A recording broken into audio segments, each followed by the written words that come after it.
Assalamualaikum warahmatullahi taala wabarakatuh. Waalaikumsalam.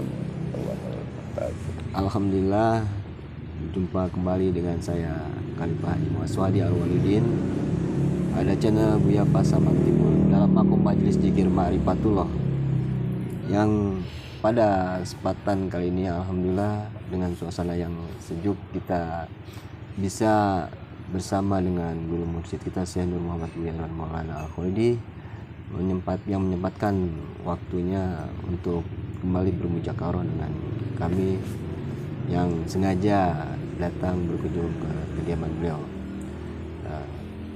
Dan alhamdulillah beliau sudah ada tengah-tengah kita. Sebelumnya mari kita sapa dulu beliau. Assalamualaikum warahmatullahi wabarakatuh. Waalaikumsalam. Alhamdulillah Bu ya, saat yang bahagia ini dengan cuaca yang luar biasa baiknya, mendukung sekali kegiatan yang sengaja kami dengan rekan-rekan hadir untuk bermujakarah dengan Buya.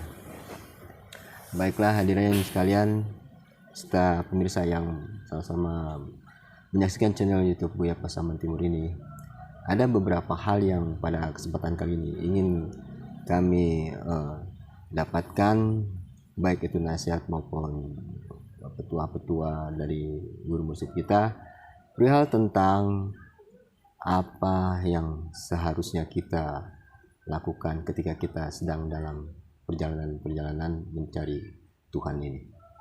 Baiklah kita mulai saja. Assalamualaikum warahmatullahi wabarakatuh ya. Waalaikumsalam warahmatullahi wabarakatuh. Alhamdulillah Bu ya, dalam kesempatan yang luar biasa ini ada hal yang sebenarnya ingin kami pahami setelah sekian lama belajar dalam memahami ilmu ketauhidan ini Bu ya. Terutama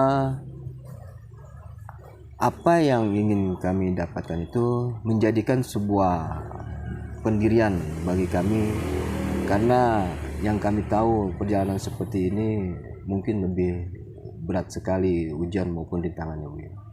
Jadi yang ingin kami dapatkan nasihat atau berupa petua dari Buya, kiranya apa-apa sajakah kiat-kiat yang baik atau yang perlu kita lakukan dalam perjalanan terutama untuk belajar ilmu tauhid ini Buya. Mohon petunjuk. Ya, bismillahirrahmanirrahim.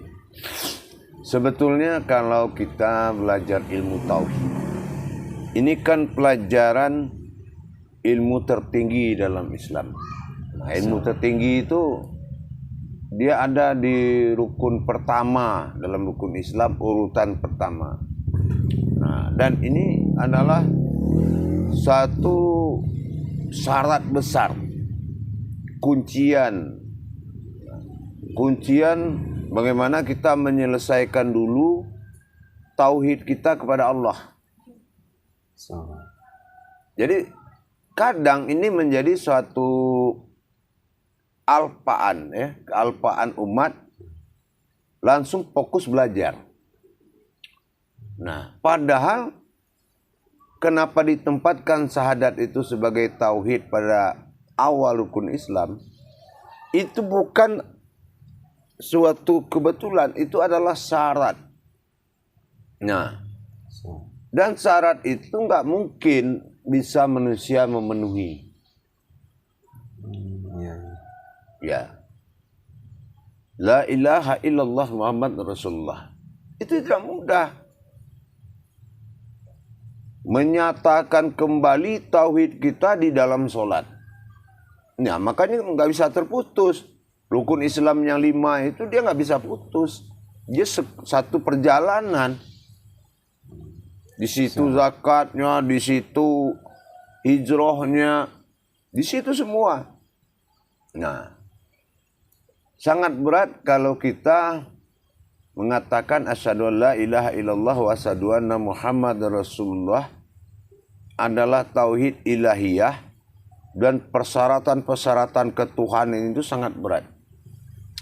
Maka Rasulullah SAW itu menghimbau bahwasanya jangan buru-buru beribadah. Nah, kan faqulu mimbi khairi ilmin ya'malu. Artinya jangan buru-buru dulu.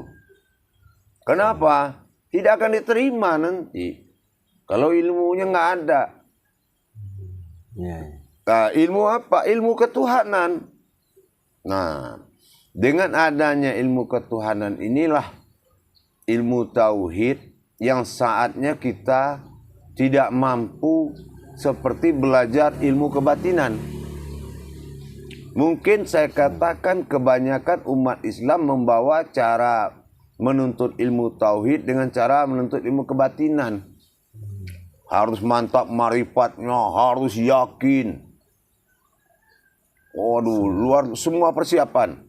Sebetulnya bukan begitu. Nah, kita ini melengkapi bukan persyaratan ilmu, tapi persyaratan diri. Nah, persyaratan diri itu seperti apa?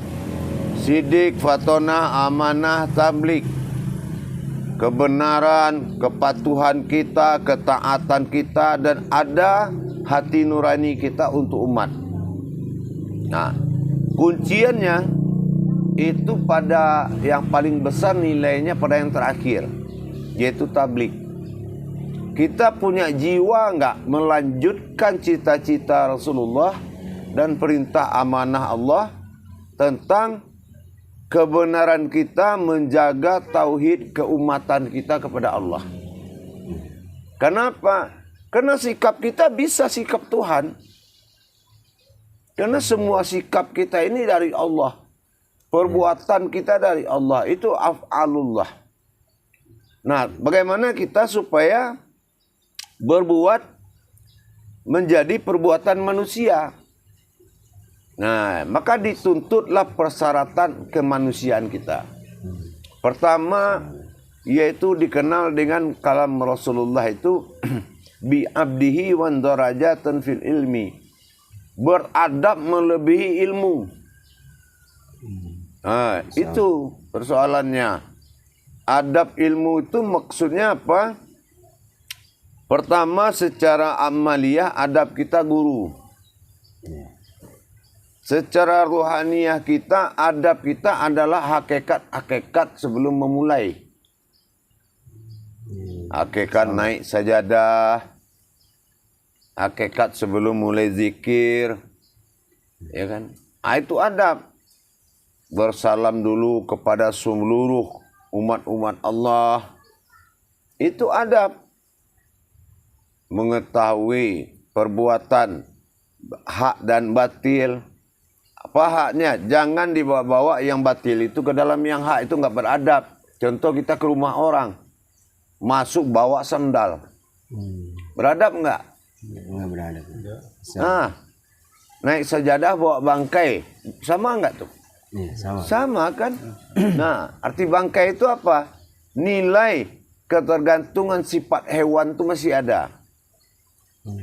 Naik sajadah. Sama. Nilai nafsu. Nah, itu sebagian seperti itu. Dan banyak lagi. Dalam perjalanannya ini kan ya, terkadang kan tidak mampunya seseorang itu mungkin faktor diri kali ya Bu ya. Tapi hal yang bisa membuat itu selain tadi yang Bu ya katakan, yang menyangkut ke diri itu kira-kira apa yang faktor paling mempengaruhi Bu ya perjalanan ini? Ya, begini. Kita ini tajalinya Allah. Artinya apa? Kita mau dipakai sebagai perjalanan menuju Allah. Namanya diri. Iya. Sebetulnya kan diri kita. Diri Allah yang telah dihibahkan menjadi diri kita. Dari dari aku menjadi dia. Nah, supaya gimana Allah melihat kita ini ya seperti dianya. Tidak berubah hatinya. Nah, diangkatlah derajat tadi. Nah, jadi makanya kita menertibkan diri itu karena diri inilah yang akan diperjalankan. Karena ada diri, dalam diri ada diri. Nah, inilah persiapan penertiban diri tadi. Dalam konsep pelajaran Buya. Di sini kan Buya selalu mengedepankan sholat. Sementara kaji diri ini juga tidak luput dari kaji sholat itu sendiri. Nah, antara kaji diri dengan kaji sholat, kaitannya, apakah memang kaji diri ini bisa mempengaruhi seseorang sehingga sholat itu terabaikan atau bagaimana Buya? Bukan. Bagaimana pertemuan yang dijanjikan wa fi anfusikum afala tubsirun di dalam diri itu. Jadi kan kita harus menyediakan tempat, menyediakan makom-makom pentajaliannya. Kenapa? Kita sholat kan melihat ke dalam diri. Enggak ada kita bisa sholat terus menyaksikan di puncak gunung pertemuan kita. Itu namanya menghayal. Tapi yang dihalalkan itu dalam diri. Wa fi anfusikum afala tubsirun, ada di dalam dirimu. Kenapa tidak engkau yakin? Kenapa engkau tidak melihat? Kenapa engkau tidak berpikir? Salah. Nah, terpaksalah kita menyiapkan kodrat-kodrat pentajaliannya. Gitu. Kalau ada hal Buya yang pernah saya saksikan, seseorang mengkaji tauhid ini, kenapa bisa timbul rasa sombong? Itu berasal dari mana Buya? Apakah karena pengaruh dari dirinya juga atau memang hal-hal yang menyangkut pelajaran itu? Karena kan dikaji Tuhan Buya. Ya, memang begitu. Kalau kita tidak mendirikan iman dalam bertauhid dan melaksanakan rukun tauhid itu dengan baik, cuma kita hanya mengamalkan ilmu-ilmu tauhid, ya seperti kita punya teman seorang pejabat. Jadi merasa berani, nantang peraturan berani, karena itu hawanya aja. Oh begitu. Nah, ujian terberatnya di situ. Iya. Nah, jadi itu rupanya ujian. ujian itu. Nah, ujian itu seperti tadi itu. Dikala kita datang kepercayaan diri kita yang dekat dengan Allah, kita menganggap orang lain jauh dari Allah. Gitu. Gitu. Dia kan itu yang dikatakan dengan seperti marifatul izzatullah. Kalau yakin kepada zat Allah, jangan banyak dilihat. Kalau yakin dengan sifat Allah, bukan banyak. Contoh banyaknya apa? Oh, zat dia, zat Allah sama dia, zat Allah sama kita beda. Nah, itu nggak boleh. Iya. Gitu. Baru paham saya kalau itu sebenarnya faktor dari keakuan itu faktor sebenarnya berangkat dari sebuah ujian juga ternyata itu ya. Ya, karena ujian bukan Allah yang menguji. Disinilah kita menghadapi, menyingkirkan keburukan kita dan mendirikan kebenaran dengan pedoman kajian. Sampai kepada nanti pedoman kepada ketuhanan, hilangnya aku diri, munculnya aku Tuhan. Nah, keakuan Allah itu. Nah, dengan apa? Setelah kita kaji diri itu, berawal dari tidak tahu diri, mengenal diri, kehilangan diri, sehingga berdirilah sebuah diri yang tidak bernama diri, tapi dia disebut dengan diri. Sejauh mana kita mengakui tingkat keimanannya.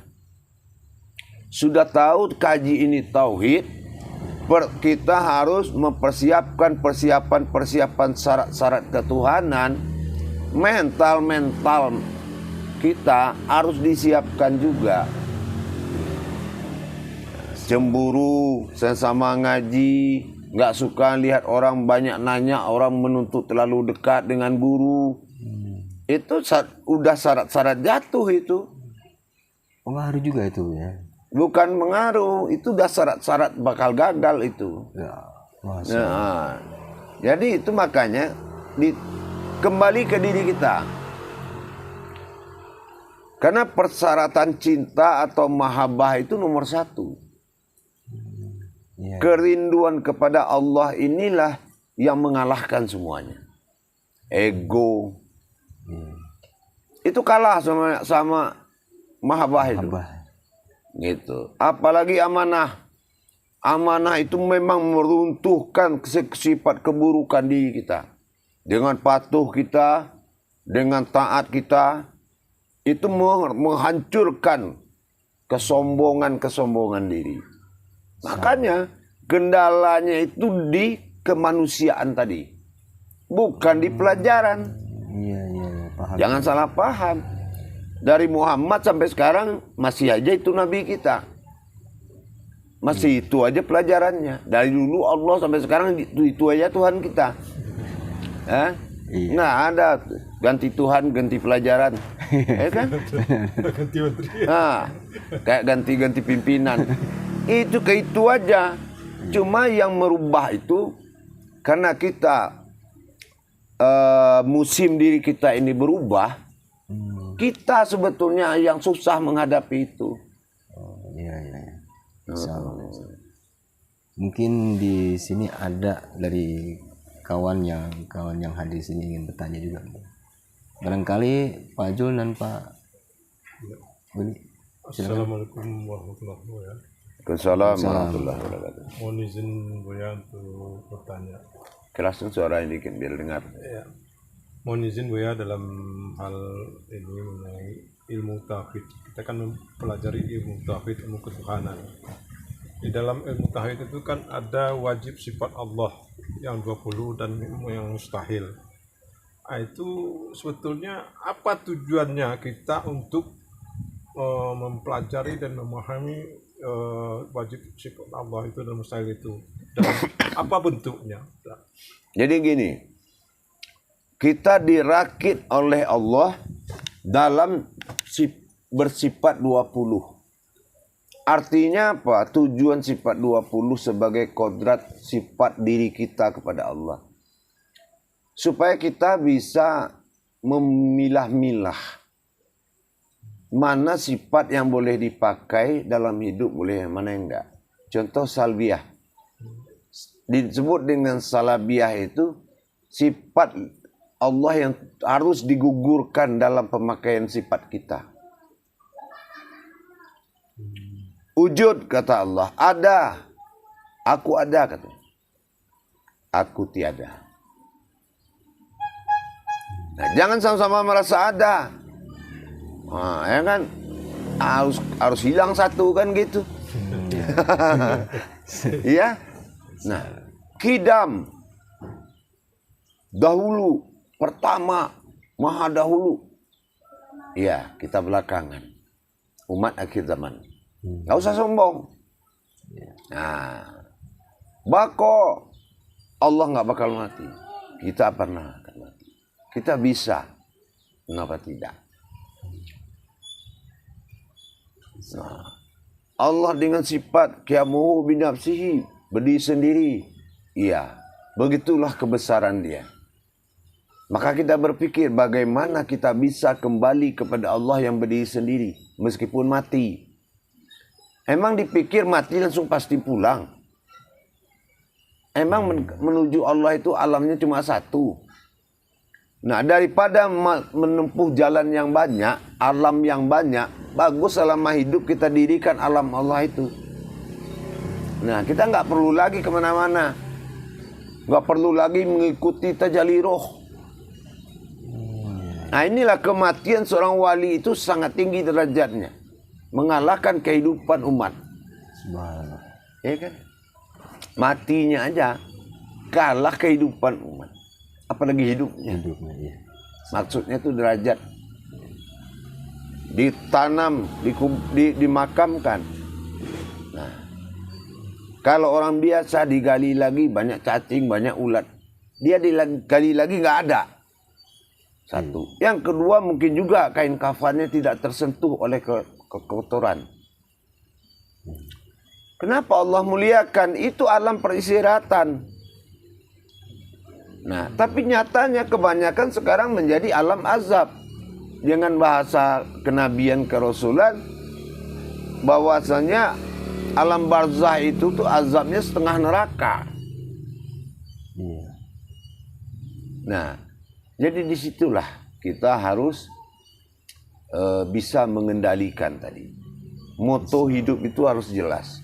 Salbiyah, nafsiyah, manawiyah. Nah, begitu salbiyah kita gugurkan, karena itu adalah sifat mutlak bagi Allah. Tinggal nafsiyah. Nafsiyah lihat nyawa nggak kelihatan, tambah nggak ada daya kita. Ya sudahlah. Lihat manawiyah. Kodrat, iradat, ilmu, sama basar, kalam. Tambah nggak kita. Tapi kita ada. Iya. Nah, kita yang nyata bisa dilihat perumpamakan dalam maujud. Tapi ada tadi harus kembali pengakuan kepada Allah. Yang tiada itulah yang ada.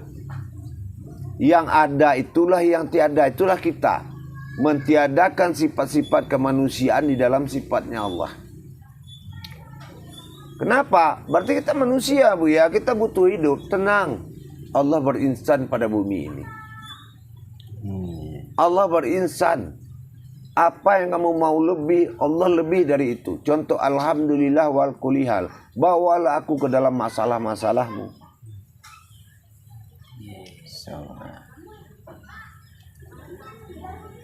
Gitu kira-kira. Paham? Bagaimana Pak Zul? Ada yang mau ditanyakan? Assalamualaikum warahmatullahi wabarakatuh. Waalaikumsalam. Salam. Jadi untuk belajar tauhid ini apa ada orang spesial gitu Bu ya, kita belajar sholat kan ya Allah dipertemukan bagaimana caranya gitu supaya kita bisa bertemu apa semua guru itu bisa mempelajari begitu supaya kita tahu kebenaran gitu. Ini kan masalah tauhid itu kan kebenaran sampai sejauh mana gitu kebenaran itu berada gitu. Ya, begitu. Mudah sangat melihatnya. Kalau ada orang atau guru memberikan tauhid ini seperti air yang tidak bisa dicincang pakai pisau atau parang. Tidak putus kaji itu. Tidak pakai melamun dia untuk menjawab. Dan dia menerangkan itu merasuk ke hati kita. Itu sudah pasti dia guru tauhid. Tapi kalau kita hanya mendengarkan cerita dia, terus kita pisah dari dia, kita lupa. Nah itu dia banyak punya pengalaman tapi nggak ada kekuatannya. Nah itulah tauhid yang tidak bertafrid dan tajrid. Nah murid juga begitu. Sejak berita itu sampai ke dia, mulai berubah pandangan hidupnya. Sudah mulai berasa dia tidak ada kebebasan. Bahwasannya semakin dia merasakan kodrat Allah pada dirinya, semakin banyak penjagaan dia. Penjagaan sifatnya. Nah, gitu ya. Jadi Rasul katakan ada 5 yang meruntuhkan tauhid pada sifat manusia. Ada 5 yang meruntuhkan tauhid itu. Nah, ilmu yang paling berlawanan dengan ilmu tauhid itu ada 5. Apa? Kamu katakan kata Allah, Allah itu Tuhanmu, tapi kamu tidak bisa menyembahnya. Ini runtuh pertama. Itu gagal pertama di situ. Betul enggak? Ya. Tuhanmu siapa? Allah. Allah, coba sembah kalau bisa. Kan sifat Tuhan kan disembah. Iya. Itu kata Rasulullah. Kamu katakan Tuhanmu Allah, tapi kamu tidak bisa menyembahnya. Ini yang pertama nih. Nah, yang kedua, kamu katakan Muhammad itu adalah Rasulmu, tapi kamu tidak pernah belajar menurut pelajaran dia. Tidak pernah mencontoh dia dan tidak mengikuti ilmunya. Berarti bukan pengikut Rasulullah. Nah itu kedua itu. Kenapa? Coba tanya. Maaf ya, dulu waktu belajar ke Ustadz, Pernah nggak terbayang Rasulullah? Enggak kan? Pasti Ustadz itu aja yang terbayang sama kita. Iya benar. Hah? Iya.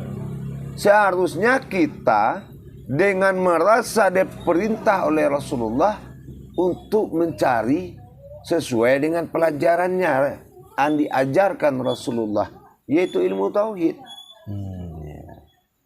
Nah, itu. So. Yang ketiga, kamu katakan Al-Quran itu kitabmu, tapi kamu tidak mengenalnya. Baca bisa, lancar, tapi tidak mengenalnya. Contoh kita melihat alif itu lurus tinggi. Kalau kita mengenalnya, ada yang kita pandang di balik itu.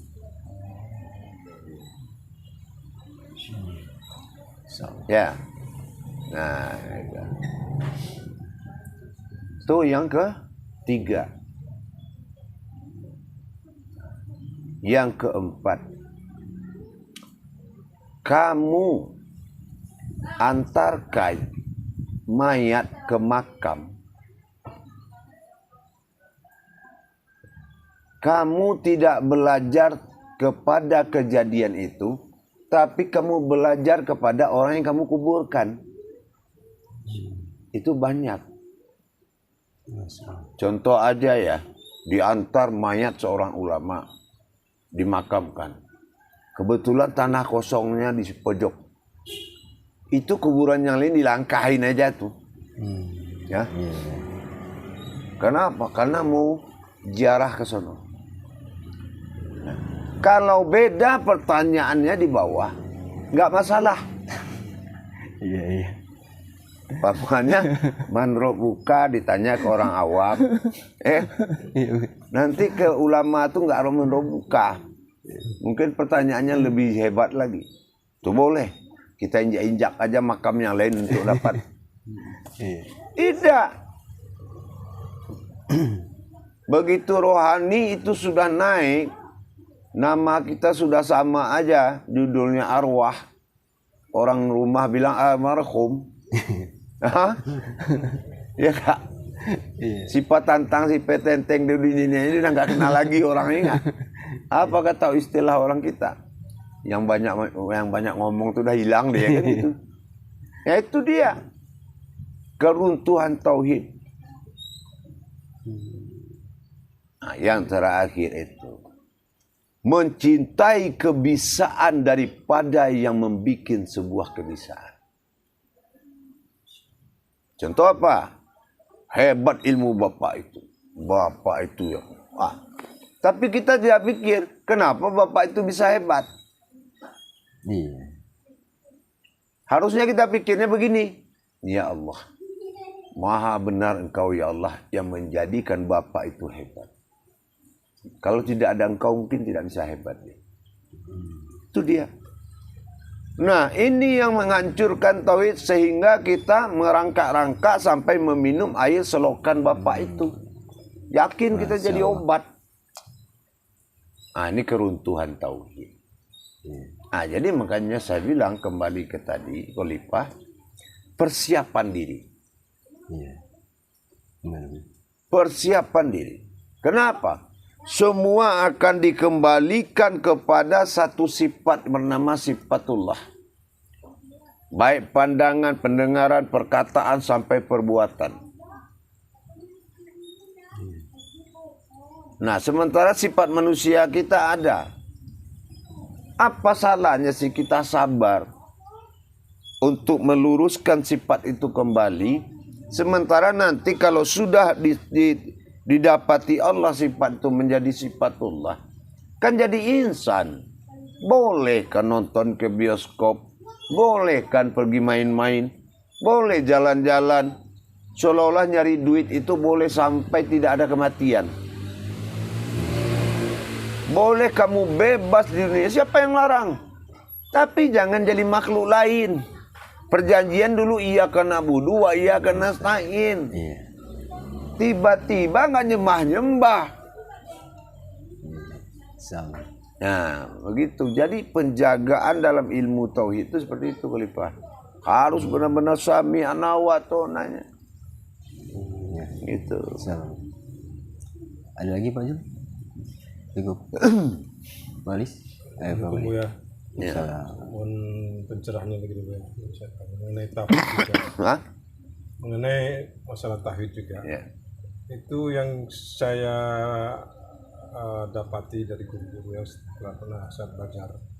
Itu dalam ilmu tauhid itu dipelajari sifat 20 Allah. Kalau saya dengar di video-video ya, kalau saya nggak salah ya, itu mempelajari wajib sifat 20 bagi Allah. Itu ada nggak mananya perbedaan itu ya? Iya. Karena pengenalan sifat awal itu dari sifat 20 tadi. 20 itu kan hijriahnya alam itu 8. Nah, 8 itu kan sifat kodrat bagi manusia. 8 kodrat Allah pada diri. Nah, jadi kalau disuruh mengenal diri, kalau dalam tasawuf kita harus mengenal diri. Jadi kalau dalam tarekat harus masuk sifat 20. Ya. Nah, dalam tasawuf mengenal diri, dalam tauhid memperjalankan diri. Gitu. Maka diwajibkan untuk seperti itu, melaksanakan amalia-amalianya. Tapi kalau itu bersifat 20 Allah pada diri kita. Nah, dipelajari satu-satu. Cuma kalau menghimpun kodrat 20 sifat bagi diri untuk Allah, terhadap Allah, menjadi sebuah iman Islam, ihsan, itu beda makomnya. Salbiyahnya 5. Nah, kalau kita belajar ilmu sifat 20, itu tidak dipisahkan lagi. Diagungkan ke 20-20-nya. Ya. Nah, seolah-olah mana yang boleh dipakai, mana yang tidak, sudah nggak ada batas. Ya. Wujud, kidam, bako, dinyanyi-nyanyiin. Ya kan? Ya, betul. Nah, karena nggak ada batasnya. Tapi kalau dia sudah dikaji untuk menuju 8 kodrat diri, maka dia akan terbagi 3. Ada salbiyah, ada nafsiyah, maka ada manawiyah. Kalau dikaji diri itu terus melalui sifat 20 tadi, gitu. Nah, jadi makanya sesuai dengan Muzakaroh ini, maka persiapan diri itulah yang harus benar-benar dimatangkan. Kalau ilmu tauhid tidak ada perubahan dari dulu sampai sekarang. Itu adalah syarat-syarat mutlak. Gagal belajar tauhid, gagal tuh sholat. Karena sholat itu mendirikan syahadat. Syahadat, apa kata sholat? Ihram.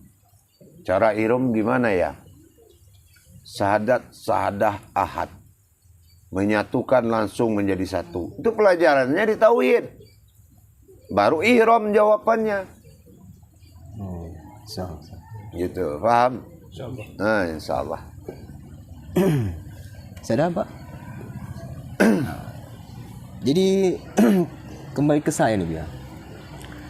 Dalam belajar tauhid ini, adakah perkiraan batasan seseorang usia, terutama tuh ya, baru dia boleh belajar, atau memang mempelajari ini harus dari semenjak usia dini, atau seperti apa kiranya Bu ya? Dalam hal mempelajari tauhid ini? Ya, tentunya harus punya dasar. Tapi kalau tidak ada dasar amalan, paling tidak itu pasti ada dasar-dasar kecintaan. Contoh, ada orang nggak pernah belajar tarekat, nggak pernah. Tapi kalau dengar azan dia nangis, dia sedih. Nah itu Tuhan gurunya itu. Iya. Udah Allah gurunya itu. Tapi ngeliat cuek kayak dia semua, tapi belajar tauhidnya rajin. Ini tauhidnya beda ini. Nah, jadi batasannya seperti itu. Dia melihat getaran kecintaan kepada Allah. Salah. Lalu halnya dengan proses lama dan cepatnya seseorang itu keberhasilan seseorang itu, apakah seperti umumnya belajar seperti umum orang belajar, atau memang tauhid ini beda sendiri Bu ya? Bisa seseorang itu dikatakan dalam jangka sekian selesai atau tidak selesainya? Nah, Atau begini. bagaimana? Seperti kita, kalau sistem mengajar tauhid atau belajar, pertama itu kita diperkenalkan. Anda memasuki alam tauhid. Dalam qudrat wa iradatnya Allah pada sifat yang maujud. Nah, itu kalam tauhid. Kalau biasa dengar diskotik, dengar karaoke, kita langsung pingsan. Apalah kata guru itu. Oh, itu ya. Dicerca seluruh penasir-nasir Allah ini. Diperkenalkan oleh ahli-ahli marifat itu. Ya kan? Dia perkenalkan. Disinilah kita merubah pola. Oh, saya sudah masuk ke makomnya tauhid ini. Bahasa-bahasa Allah sekitarnya. Inilah alamnya rupanya. Itu alam pertamanya, pengenalan. Nanti di saat belajar, ingat nama ilmunya tauhid. Tauhid itu ada tangga. Jangan khawatir, dia akan masuk ke tangga pertama. Tapi dilihat dari luar, Anda memasuki istana ini, gitu kan. Nah, saking melihat merek istana umpamanya atau kerajaan, lupa naik tangga, jatuh di tangga itu. Inilah orang yang mau belajar tapi diusir keluar. Inilah yang ditunggu oleh iblis. Buangan tauhid inilah yang betul-betul akan dijadikan imam iblis. Dia imam, tapi ada anak-anak iblis, ya. Kenapa banyak anak-anak iblis itu? Kenapa tadi itu?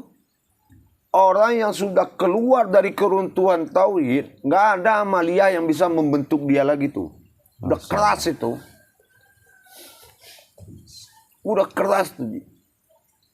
Umpama matang banget tuh. Sir-sirnya matang. Tiba-tiba berzina, dia diusir sama guru umpama. Udah. Siapa lagi yang bisa tuh? Kalau sudah bentukan seorang mursyid dibuang dalam kondisi seperti Adam dibuang dari surga, siapa yang bisa membentuk lagi? Dia akan menjadi raja-rajanya iblis. Nah, batasan apa? Dirubah batasannya. Kalau kita iyyaka na'budu wa iyyaka nasta'in, ya. Coba kalau kita baca tulisan yang satu ayat tuh, ya, tidak dengan tafridnya, tidak dengan tasouhidnya. Iyyaka na'budu wa iyyaka nasta'in. Itu 5 orang anak setan namanya itu. Ada si iya, si kana, ada nasta, ada ta'in. Itu anak-anak dedengkotnya iblis. Nah, itulah yang dirubah kiblat. Tapi kalau iyyaka na'budu wa iyyaka nasta'in, nah, berarti itu ke arah jalan Allah. Tapi kalau hilang, nah, hilang harkat-harkatnya, hilang doma-domanya, bahkan markannya, berarti yang disembah beda lagi yang namanya menyembah. Nah, hati-hati itu. Nah, makanya harus kita dapat wawasan dulu. Kalau dalam konsep Islam itu sendiri Bu ya, ada bahasa syariat hakikat tarekat marifat. Ini sebuah kurikulum atau mata pelajaran atau memang yang harus diketahui dalam belajar tauhid itu sendiri Bu ya? Atau ini hanya batasan bahasa syariat hakikat tarekat marifat ini? Mohon petunjuk ya Bu ya? Itu sebuah pentajalian. Nah, karena apa? Allah menciptakan dalam kodratnya itu la ilaha illa Allah. Ada bersifat lam alif, alam. Ilaha ada bersifat kekuatan, rasa. Ilah ada bersifat Tuhan, Allah bersifat nama. Nah, Jadi karena inilah munculnya syariat, hakikat, tarikat, marifat. La syariat, illah hakikat, illah tarikat, Allah marifat. Iya. Jadi itu makom. Nah, gitu. Iya. Cuma kadang-kadang penempatannya yang nggak pas. Karena tidak begitu aja. Harusnya hakikat itu tidak berdiri sendiri, kaji hakikat itu.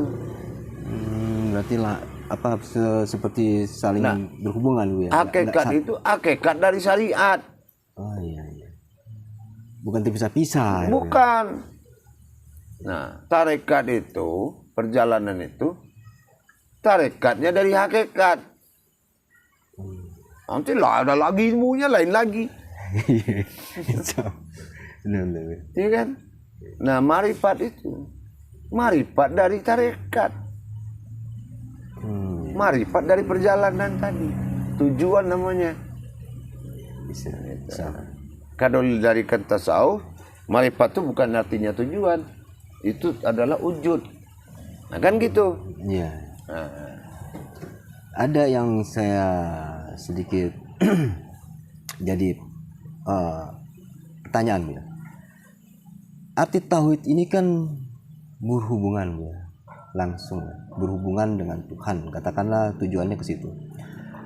Kalau tauhid ini ada yang sahadah, ada yang sadiah, ada yang langsung dan ada yang melalui perantaranya, kalau nggak salah seperti itu ya. Ada melalui kan. Nah, bagaimana halnya dengan yang selama ini saya tahu Bu ya. Kalau seorang istri atau seorang wanita itu tidak bisa bertauhid langsung padahal melainkan melalui suaminya. Ini kan yang ingin saya pahami kaitan ketika dia belajar tauhid ini, apakah tidak menjadi suatu semacam hal yang menyalahkan atau memang itu anjuran agar dia juga sama-sama memahami atau bagaimana Bu ya? Karena kan ada tauhid yang pernah saya pendengar, perempuan itu tauhidnya kepada ibadahnya itu melalui seorang suami kan gitu ya. Jadi yang suami ini langsung pada Allah. Nah, tapi kalau di dalam sama-sama atau belajar ini bagaimana Bu? Apakah ada istilah seperti itu atau memang sebenarnya sama saja atau seperti apa Bu ya? Jadi kalau kaji tauhid itu nggak ada yang sahadiah. Kaji tauhid itu sahadah. Dan kaji tauhid itu tidak berasma. Kaji tauhid itu sifat dan zat. Ya. Iya. Nah, batin dan sir yang tidak pakai alat kelamin. Kajiannya ruhaniyah. Ya, jadi itu adalah kajian amaliyah.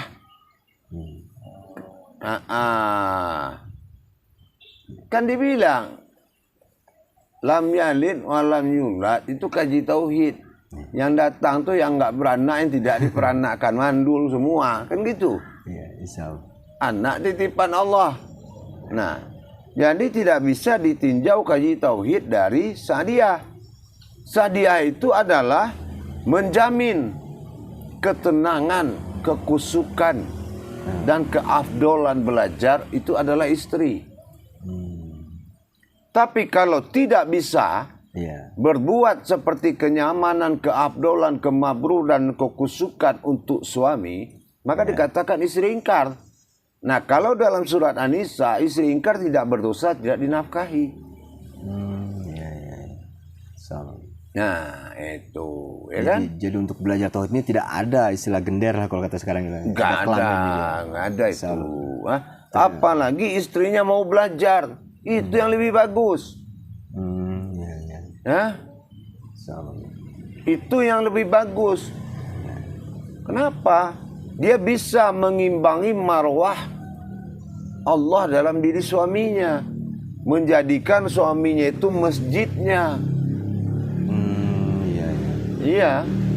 Nah, kenapa? Coba kalau dia nggak belajar ilmu tauhid, adabnya nggak bagus. Iya. Adabnya itu yang orang pengkaji tauhid, orang terkenal dengan adabnya. Orang yang terlatih dengan adab. Tiba-tiba istri nggak beradab. Kenapa? Karena dia tidak paham. Gitu. Tiba-tiba suami ini bukan imam, tapi laki-laki yang harus bekerja cari duit. Iya, sama. Gimana caranya bikin duit? Lu mau bikin duit, gue bikin anak, kan gitu. Ini polanya sudah tidak pola ketuhanan lagi. Iya. Nah, sudah ada bahasa perintah-perintah kekuasaan masing-masing. Ini karena tidak belajar adab tauhid. Begitu kuat sekali pengaruhnya di kehidupan Buya ya. Kuat, sangat kuat sekali. Nah, jadi ini ada sedikit cerita. Iya. Seorang pengkaji tauhid tidak bisa menghargai seorang istrinya. Iya. Nah, dalam suatu alkisah kesombongan seperti itu, suatu saat Allah berikan ujian. Kajian suaminya bagus. Ya. Iya. Bagus pengajian suaminya. Jadi suatu saat orang tanya istrinya, Iya. Pak Ustadz kajinya bagus sekali Bu, belajar di mana? Karena dia sering berantem. Itu saya yang ngajar. Kata istrinya, ya.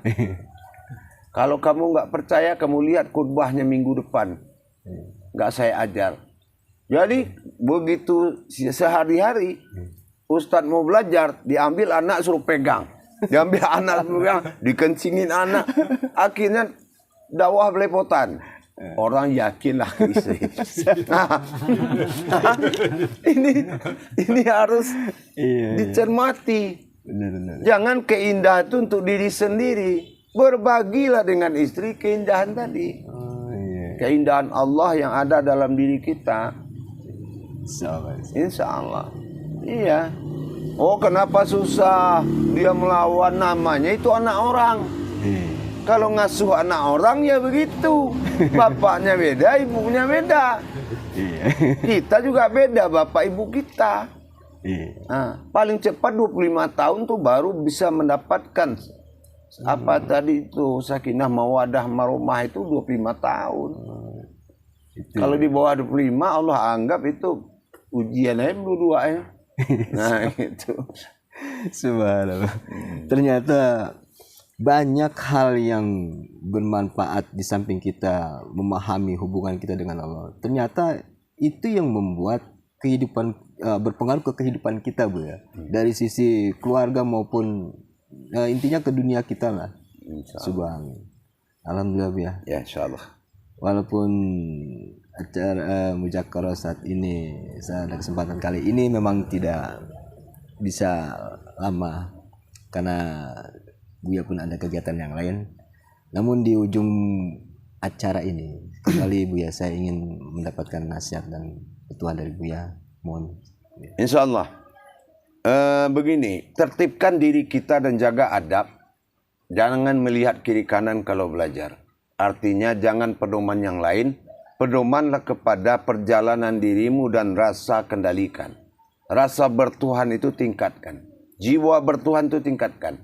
Sesungguhnya pelajaran itu adalah perjalanan. Yang mementingkan adalah kodrat Tuhan dan dirimu yang harus kamu penuhi syaratnya. Gitu ya, insyaallah. Alhamdulillah ya. Demikianlah tadi para pemirsa dan jemaah sekalian yang menyaksikan channel YouTube Buya Pasaman Timur pada Makom Zikir Ma'rifatullah. Dari awal hingga tadi akhir Buya sampaikan nasihat yang semoga semua yang beliau sampaikan menjadikan hikmah dan menjadikan bagian-bagian motivasi maupun sesuatu yang menjadikan sendi-sendi ketuhanan ini semakin tinggi di diri kita hingga kita mau memahami dan mau terus bertahan dalam jalan-jalan Tuhan ini, terutama bagi yang sedang belajar.